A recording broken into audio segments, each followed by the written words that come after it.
Hello, I'm Matthew Richardson and welcome to the Whiteboard. Today we're going to take a look at a player who has been one of the best midfielders in the last 20 years, Chris Judd. 2 Brownlow medals, 5 BNFs, 6 All-Australians, a Norm Smith and a Premiership captain. It's an incredible record. One of the most intriguing aspects of Judd's game is how he's been forced to change and adapt his style of play over his career with West Coast and the Blues.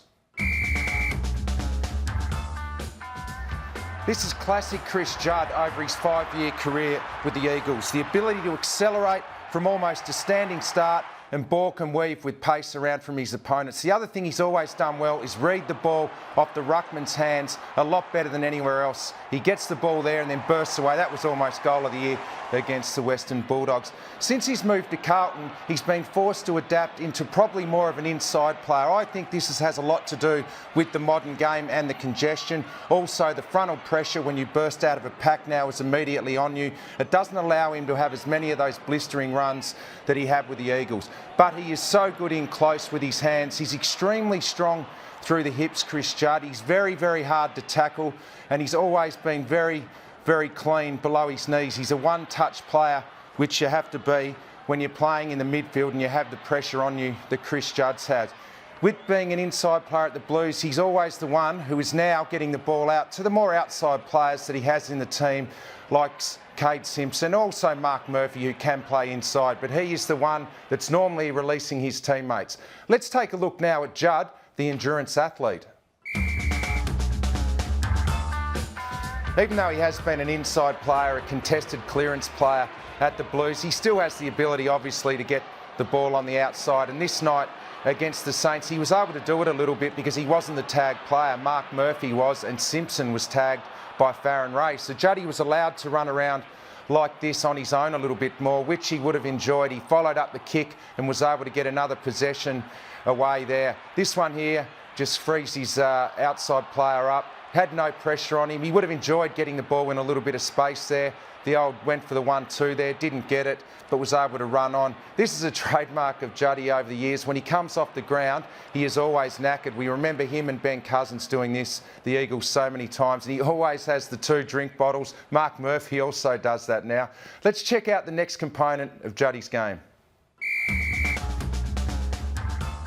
He's obviously got a great all-round game, Chris Judd. I know he worked really hard on his running patterns over the summer. His kicking is also, he just does what he has to do. He doesn't try and do too much. Had to get the ball forward there, and he did. He's always been a great kick to the forwards on the lead because he leads them into the ball. He doesn't try and do too much with it. Obviously, his awareness has always been great to release his teammates. This is Chris Judd of old. A couple of running bounces. We haven't seen a lot of that of late. Fumbles it, but regains his composure and still has the poise to find Andrew Walker, who runs in and kicks a goal.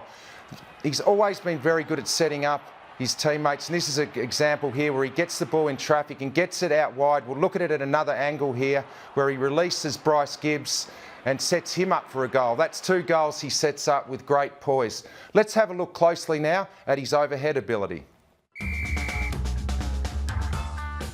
Well, even Superman can have a chink in his armour, and I think marking is obviously Juddy's kryptonite. Lee Montagna there, just able to body him out of that contest a little bit too early. Wishful thinking, Juddy there with the push in the back. And this one here had a real chance to take a contested mark, but wasn't able to get the ball. Against Adelaide, though, he did show that he can still take a mark. He has had a lot of shoulder complaints early in his career, and I think that probably did affect his marking. No doubt. That was a great contested mark there in amongst 2 players. And this one here, running back with a flight, showing really good courage. Now for the big one, how do you stop Chris Judd?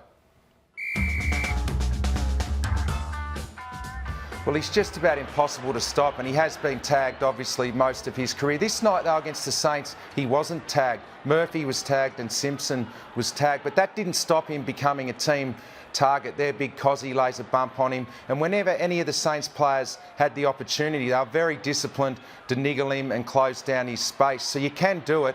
There's Montagna pushing him over there off the football. So you can do it even if you're not tagging Chris Judd. This one here, they switch over. Dempster and Lenny Hayes not allowing Juddy to get free. This is how you can do it though. Finally someone blocked for him and Chris Judd was able to get out into space and take an overhead mark. In the second half of the year, it's important for the Blues and Judd that they work to support the tag player around stoppages, which will be Judd, while Mark Murphy remains on the sidelines. For me, he's still one of the best in the league at doing what he does and has been for over a decade now. He's had a remarkable career and is a remarkable player. Thanks for joining us. We'll catch you next week on the Whiteboard.